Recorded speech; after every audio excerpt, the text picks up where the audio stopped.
Hej, så er vi på vej op af Alpe d'Huez på gåben.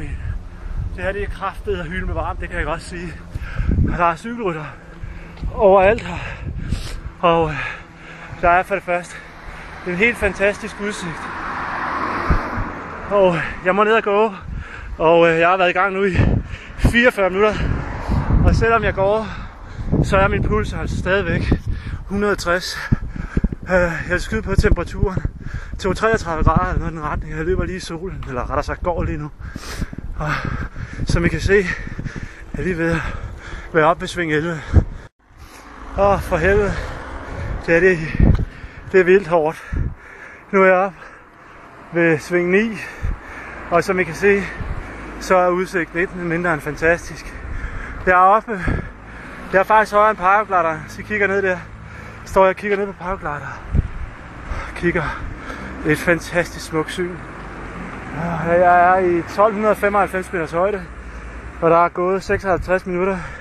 Pulsen er 159, og jeg bliver lige nødt til at skal have 2 sekunder, inden jeg skal videre. Så er vi på vej derop af. Nu kan jeg se Alpe d'Huez der deroppe, og så kigger jeg godt efter op på bjergsiden. Så kan I se bilerne. Jeg bliver simpelthen nødt til at gå igen nu, fordi det er simpelthen for hårdt. Det er ubarmhjertigt hårdt. Det stiger 10% hele tiden. Og benene er som bly, når jeg begynder at løbe. Jeg har skubbet en engelsk cyklist op i 50 meter ved at skyde på. Så det gav lige boost selvtillid. Og så er jeg oppe ved sving 3.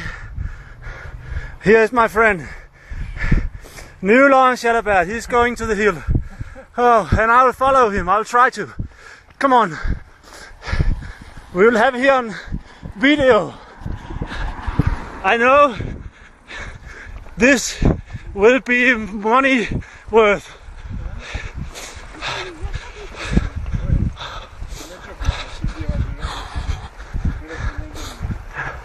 Der er cykelrytter hele vejen rundt nu. Vi er 1,5 kilometer fra toppen. Og det er nu, det begynder at gøre ondt. Sådan rigtig for alvor.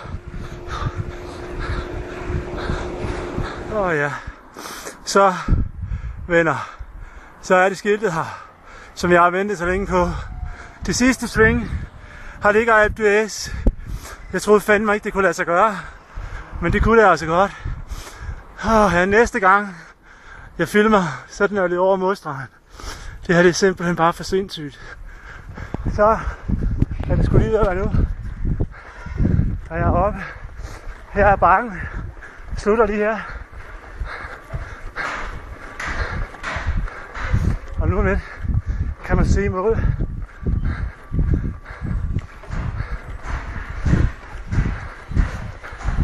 Det kan man se. Hernede er Ribe finish.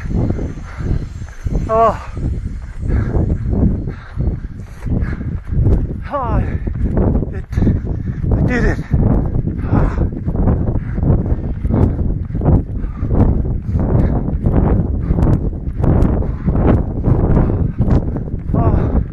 Og der står familien.